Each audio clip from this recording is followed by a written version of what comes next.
What if I told you that you've been playing the wrong brawlers in every single game mode? This video features the best brawlers that you need to be playing in every game mode so you can absolutely dominate throughout all of Brawl Stars. Alright guys, the first game mode we're going to be talking about is going to be Heist, and the best brawler for Heist is going to be Colette. Because with Colette's ability to just change supers after just hitting 4 enemies, I mean it's absolutely disgusting the amount of damage you can do onto the enemy team safe. Now something that even helps you change supers even faster with Colette is actually hitting enemies on the way to the Heist safe with your super. If you notice that the enemies are standing between the Heist safe and yourself, if you manage to hit them on the way, that'll actually count towards your next super.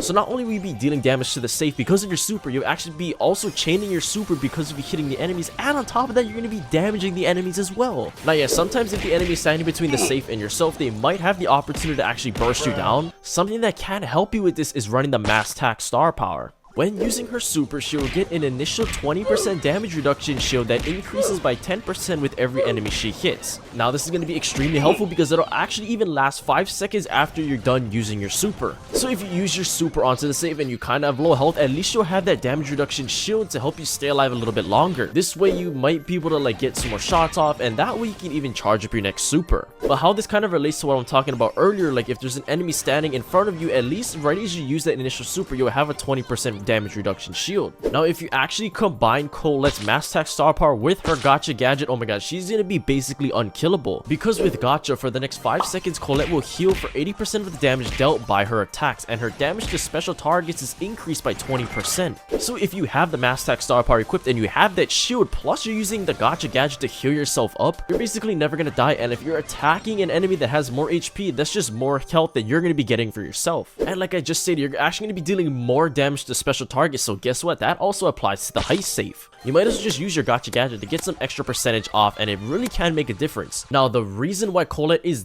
the best brawler in Heist is because of her hypercharge. When activated, Colette's spirit follows her super with both dashes and damages enemies in the same direction as her super at the same time. When the spirit hits an enemy brawler, it deals 1000 damage, but when it hits a special target, it deals 5000 damage instead. And of course, on top of this, Colette also gains a 30% speed boost, a 25% damage boost, and as well as a 15% shield boost. So basically in a nutshell, you're gonna be getting the value of dealing double the damage with just one Colette super if you're using her hypercharge. Being able to just use as much supers as possible when you're hypercharged, I mean you can just pretty much take out the save by yourself. With all the reasons that I just stated, there's absolutely no brawler that is better in Heist compared to Colette. However, I do want to mention some honorable mention brawlers that are also good in Heist, like Bull, Cole, and Chuck. Alright guys, the next game mode we're going to be talking about is going to be Knockout, and the best brawler for Knockout is going to be Miko. Now hold on, I know what everybody's thinking, like, Brent, how can Miko, this stupid monkey, be the best brawler for Knockout, right? Well, if you think about it, a lot of the maps that are in the current rotation are catered towards like the long range brawlers like Brock, Bell, Piper, Nani, right? However, with Miko in Knockout, I mean he is like the perfect counter to all of those kind of brawlers. If you can manage to use like walls or bushes to maneuver your way around the map and get close to the enemies, and then you start jumping onto them, I mean there's no way they're going to be able to deal enough burst damage at that close range to be able to take out Miko.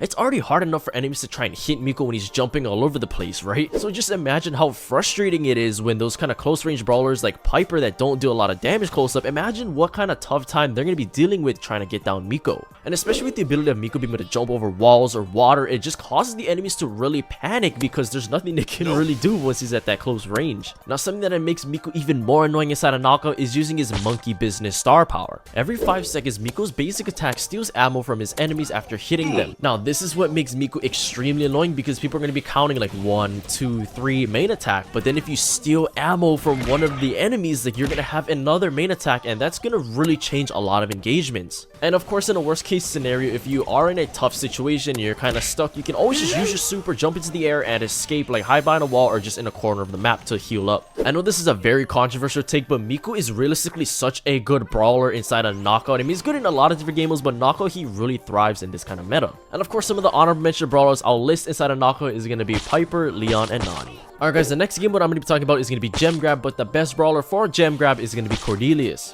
Now the main reason why Cordelius is just such a good brawler just in general, but not only inside of Gem Grab, is because of his super. I mean, come on, being able to just super an enemy, specifically the strongest person on the team if you guys can, it just eliminates them from the game, and this will just enable your teammates to just gain a lot of pressure and control without that super strong brawler like dominating the game. And especially inside of Gem Grab, it can be helpful for you to just go inside the Shadow Realm and just reposition pinpoint where the enemy gem carrier is. This way, right as you leave the shadow realm, like hopefully you'll be able to like use your poison mushroom gadget, for example, to mute them, and then you can just burst them down with your main attack. You can really change the tides with just his super because the enemies are not going to really know where you're going to be respawning after you leave the shadow realm. So you can really use this element of surprise to just help your teammates out, gain control, and gain a lot of pressure. Now, while you're in the shadow realm, you need to be taking advantage of the fact that you have a quicker reload speed and a faster movement speed. It's super critical that you actually try to take down that enemy because you don't want them to leave the shadow realm and possibly spawn where your team gem carrier is. That is basically your job that you need to be doing at Cordelis. You need to be the one that's going into the shadow realm and going into the enemy team spawn.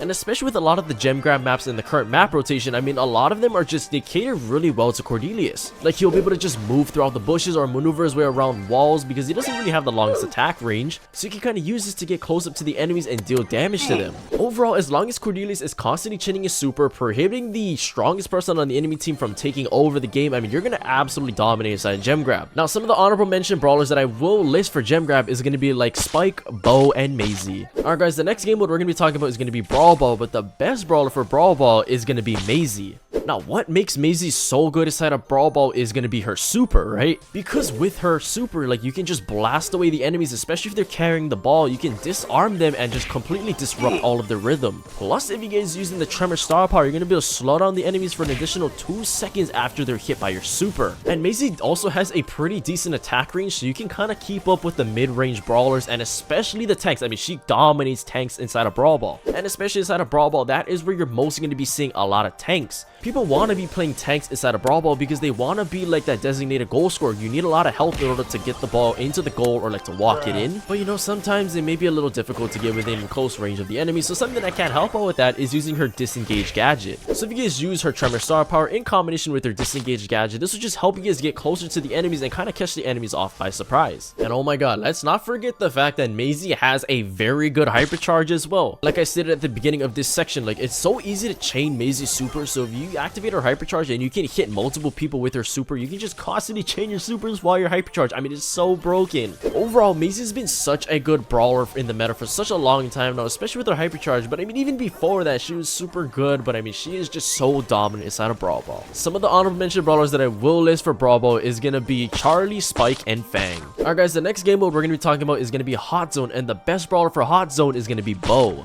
Now, the whole reason why Bo is completely meta right now and one of the best brawlers is because he got a buff to his main attack.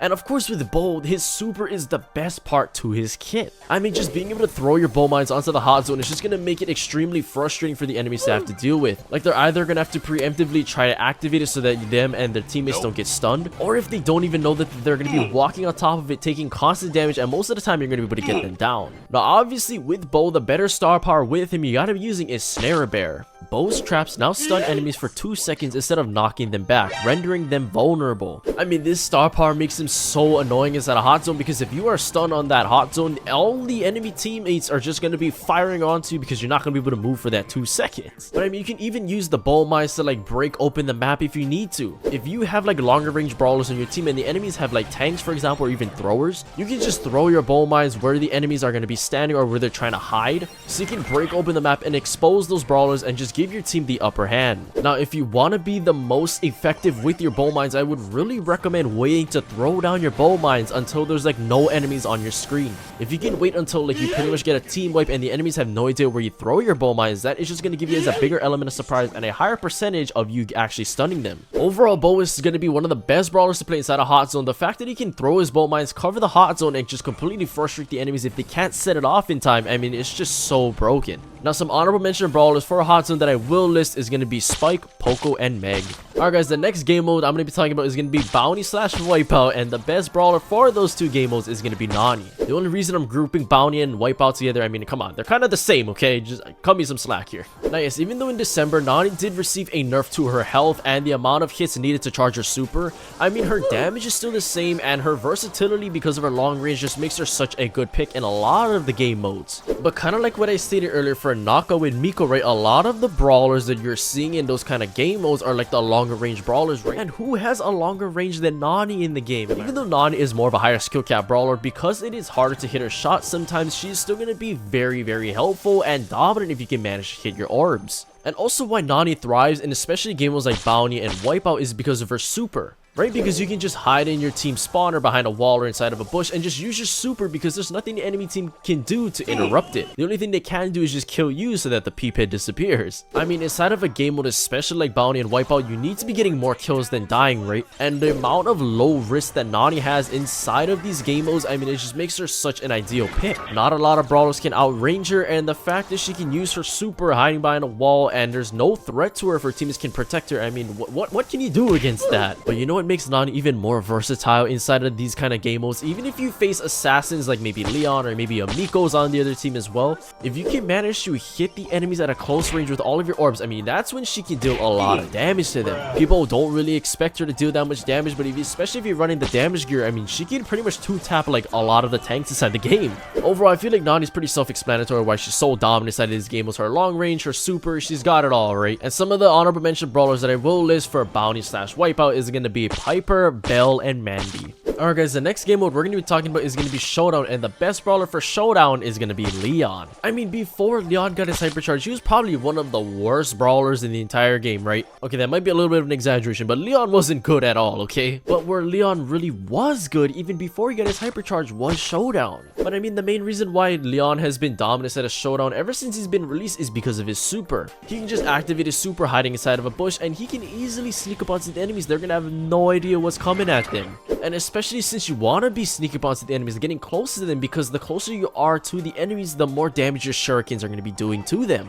Now, even though you do want to be getting close as you can to the enemies, even with his long range, it can't help you just keep your distance, chip away until you get your super. Because let's be real here, it's going to be very hard to get close up to the enemies unless you're playing against like tanks and other assassins. But what also makes Leon very dominant at a Showdown is the fact that he can burst down boxes very quickly. Being able to burst down boxes is a critical part when playing Showdown because you want to be getting those boxes before the other people, right? This is why brawlers like Jessie and Penny absolutely suck, because their DPS is not enough to take down a box within a couple shots. But with Leon, you can pretty much take down a box within 2 or 3 main attacks. And also with Leon's very fast movement speed, it makes him a very ideal pick because he can just escape if he's like in danger, or even if he needs to get close up to the enemies, he can use his quicker movement speed to try to close down that gap. Overall, inside of Brawl Stars, there's not really going to be a whole ton of brawlers better than Leon to play inside of Showdown, and it's been that way ever since he's been released. Now, some honorable mention brawlers that I will list for Showdown is going to be Crow, Miko, and Colt. Well, there you guys go, the best brawlers that you guys need to be playing in every single game mode. I would really recommend playing these specific brawlers because these are going to guarantee you guys some easy wins. Well, anyway guys, if you guys enjoyed that video, I highly recommend you guys go check out this video right here.